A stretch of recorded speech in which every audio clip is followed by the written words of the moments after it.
Bismillahirrahmanirrahim. Assalamualaikum warahmatullahi wabarakatuh. Sobat-sobat semuanya, apa kabarnya hari ini? Mudah-mudahan orderannya makin banyak.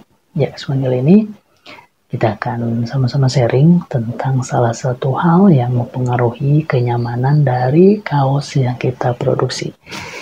Hari ini kita akan sharing tentang pola, atau ada juga yang menyebutnya dengan pattern, ada juga sebagian yang menyebutnya dengan mal.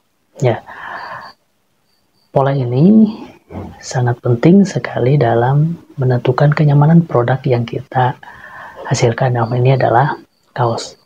Kalau teman-teman membeli satu brand kaos, terus teman-teman pakai dan dirasa kurang nyaman, kemungkinan polanya kurang cocok dengan selera teman-teman. Nah, secara garis besar mungkin untuk kaos, pola kaos itu ada tiga jenis lah ya. Yang pertama adalah yang reguler. Yang reguler itu yang umum lah ya. Yang kedua ada yang namanya slim fit. Slim fit itu jadi agak ngepas di badannya gitu. Biasanya buat kaos-kaos untuk olahraga ya, untuk nge-game, untuk running gitu ya, untuk lari gitu dan sebagainya. Itu biasanya yang ngepres gitu kan, ngepres ya, jadi slim fit, ngebentuk si badannya, ngebentuk. Dan yang ketiga yang sekarang lagi booming adalah pola berbentuk oversize. Jadi oversize itu seperti kaosnya tuh kegedean gitu. Jadi tangannya sampai segini gitu kan, terus agak gombrang gitu kan. Oversize itu sekarang lagi booming lagi.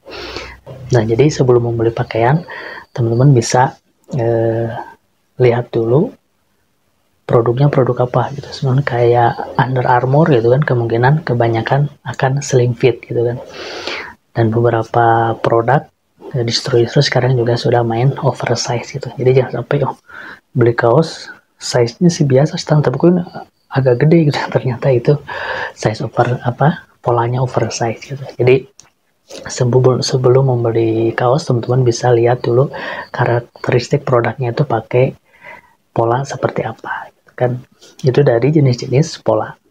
Yang selanjutnya kita akan belajar, nah ini adalah bentuk pola kaos gitu ya. Ini untuk bagian depannya. Nah, bagian depannya itu biasanya ada ininya nih, ada kerung untuk kerahnya, untuk lehernya ya, untuk lehernya. Ini bagian lengannya, ini untuk bahunya, ini untuk badan depan. Nah, biasanya ini dikasih jarak 1 senti atau setengah senti ya untuk jahitan gitu. Jadi nanti dijahitnya di sini. Jadi kalau misalkan lebarnya 48 si kaos jadinya, nah biasanya untuk polanya itu dilebihin 1 senti sampai 1,5 senti. Misalnya kalau lebarnya 48 cm, biasanya polanya itu 49 atau 49,5, maksimal 50 gitu ya untuk lebarnya, karena dilebihin untuk si jahitan. Dan untuk badan depan, nah untuk badan belakang itu dia lebih, si kerahnya lebih tidak begitu melekuk ya seperti badan depan. Ini badan depan, ini badan belakang. Nah seperti ini. Ini untuk badan. Yang membedakan cuman ini aja sih, si kerung ininya ya, untuk lengannya sama. Lalu di sini ada untuk lengannya bentuknya seperti ini. Untuk kanan dan kiri, kalau dia kaos polos dia sama bentuknya seperti ini. Cuman kalau untuk raglan, nah itu harus hati-hati karena lengan kanan dan lengan kirinya itu beda. Ke depan kita akan bahas ya. Ini, dan yang terakhir adalah ini untuk rib leher ya. Nah, ini juga ada polanya sendiri.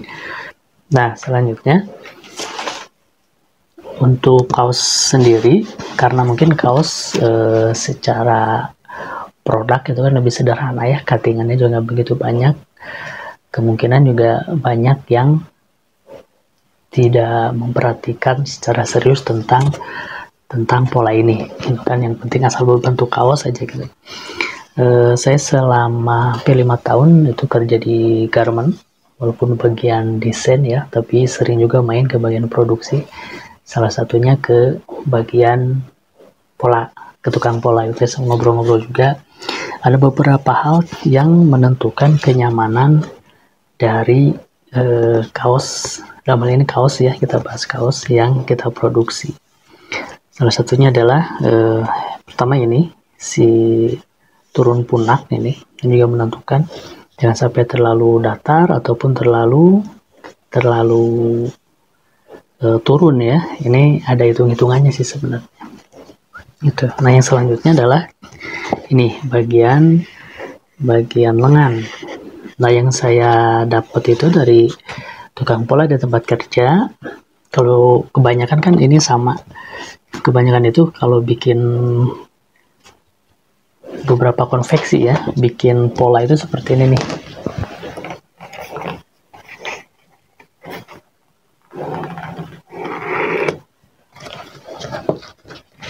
Nah, ya cukup gini aja. Jadi pola badan, pola belakang itu cukup 1 lembar aja karena ininya sama. Nah, nanti tinggal diganti ininya aja. Kalau badan belakang tinggal pakai ini, kalau badan depan tinggal pakai ini. Jadi cukup 1 lembar aja. Karena yang membedakan cuma ini. Nah, kalau saya ngobrol dengan tukang pola itu, kalau yang lebih spesifik lagi, itu ternyata badan depan dan belakang selain dari beda ininya, dia beda dari si kerung lengannya ini. Nah, kerung lengannya ini biasanya lebih lebar. Kalau untuk brand-brand tertentu ya. Nah, jadi lebih lebar gini. Jadi masih ada space gitu. Jadi yang bagian belakangnya lebih lebar gitu kan. Kalau di Indonesia sendiri karena tidak ada standar nasionalnya ya.